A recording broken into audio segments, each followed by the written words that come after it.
Gihimo na akong negosyo ang akong baby. Gipaangko na ako siya sa 5 ka mga lalaki. Maayong adlaw kanimo DJ Sam og sa imuha mga suking tigpaminaw ning imong programa. Tuso ang mga lalaki. Maunang usahay kinahanglan sab natong mahimong bright nga mga babae. Sex toy lang ang ilang pagtan-aw sa atoa. Maunang usahay, wallet lang pud sila para nato. 3 years ago, samtang naapa ko sa 3rd year college DJ Sam, na ako'y nakailang at tiguang negosyante. 53 anyos siya ni adto nga time. Doon na siya'y asawa o mga anak DJ Sam. Pero ingon pa siya naa daw sa Maynila. Gikonsidera na ako siyang sugar daddy DJ Sam, pero sayod pod ko nga daghan pod kay siyag mga babay. Sagad, mga estudyante pod sama nako. Kung magpatira ko sa iyaha DJ Sam, ga-condom gyud mi. Pero naay time nga, wa ko migamit ana, kay gusto nako nga mabuntis ko. Naapod ko'y uyab DJ Sam. Iyano lang siya nga trabahante sa amo ang lugar. Ug sa iyaha jud ko ga seryoso. Kay buutan pod siya DJ Sam ug siya jud ang akong regular nga kaana-ana. One time, gi-invite ko sa akong classmate nga birthday lagi daw sa iyang kuya. Tawgon na lang nato sa pangalang Glenn. Si Glenn na DJ Sam nag-work siya as call center agent. Doon nagi siya'y maayong income. Nag-inoming duha ni adto nga time, kauban syempre ang amo apang mga classmates. Nangahubog bi DJ Sam. Ang uban ang uli na pero ako, dito ko nakatug sabay sa akong classmate. Dunay nahitabo sa amua sa iyahang kuya DJ Sam. Kaisa ra to, kay wa naman mi magkita papag-usab. Pero ginasungog mi sa akong classmate DJ Sam. Kay sayod man siya, nga gaana-ana mi adto nga time sa iyahang kuya. Doon na pod ko'y ka-chatmate DJ Sam. Dugay-dugay na pod mi nga nagkauyab sa chat. Mga 3 months na DJ Sam. Ug nagsabot mi nga magkita ming duha. Nag-lodge gid mi DJ Sam. Dunay nahitabo namo. Ug 3 ka beses mi nga nagkita. Pero mi gid nga dunay nahitabo sa among duha. Dinhi pod sa among lugar DJ Sam, doon na mi silingan. Gayrit-hilit siya gud sa ako Nagtrabaho siya sa bakery DJ Sam.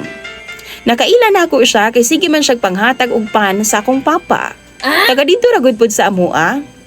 Actually inaanak siya sa akong papa DJ Sam. Ug permi silang mag-inom sa amua ni papa. Minyo na siya. Dunay 2 ka mga anak. Ug dihang naay time nga nahubog siya DJ Sam. Grabe man gyud kahat ang akong pagtan-aw sa iyaha. Itsuraan pod baya siya DJ Sam. Diyang nitapad ko sa iya sa sala, naagyoy nahitabo sa amo ang duha. Nasundan pa gani to dihang naghatod siya karne sa among balay. Tapos wa man si papa ug mama. Aw, akong karne gyud ang iyang gikaon og taman. DJ Sam, kani silang tanan nakatilaw sa ako Wa sila masayod nga duna sila'y mga karibal. Maliban lang sa among silingan DJ Sam, kay makita man niya nga nagaanhian ang akong uyab. Wa madugay na buntis ko DJ Sam. Ug ipailan nako sa ilahang tanan. Nituo pud sila og taman DJ Sam. Misuporta pud sila. Amping lang yun ko nga di nila mahibawan kung unsa man ang kamatuuran. Kay baw man pud ko sa akong limitasyon. Naa naman po'y mga partner sila DJ Sam. Mao nang mahadlok pud sila nga i-public ang akong anak. Labi pa ang businessman DJ Sam kay naa man siya'y asawa og karon sayod pud siya nga naa na ko'y uyab. Siya pa gani nag-ingon nako nga ipaangko na lang lagi daw nako sa laing lalaki. Wow. Tapos magsuporta lang daw siya. Kay di daw pwede nga maabot og mahibawan na sa iyang asawa.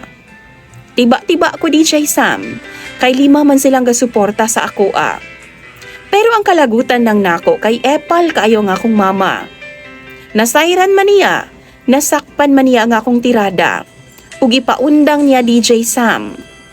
Ana pa siya, dili daw lalim ang mamahimong gubot kung ugaling man mahibawan daw sa mga lalaki ang akong kabuang. Gipaundang na niya DJ Sam. Ug ingon pa siya, fokusan na lang daw nako ang akong uyab. Usahay magkita manggod mi sa ubang mga lalaki DJ Sam, inighatag nilag suporta para sa akong anak. Di gyud malikayan nga makaana-ana gyud mi. Pero gagamit na mig proteksyon. Pait pod ang kahimtang sa akong boyfriend DJ Sam. Unsa lang ba ang iyang trabaho? Kung siya lang ang saligan, muragwa gyud permi. Kung di pod na ako undangon DJ Sam, palayason man pod ko sa akong mama. Tan-aw ninyo, unsa bay angay na kong buhaton.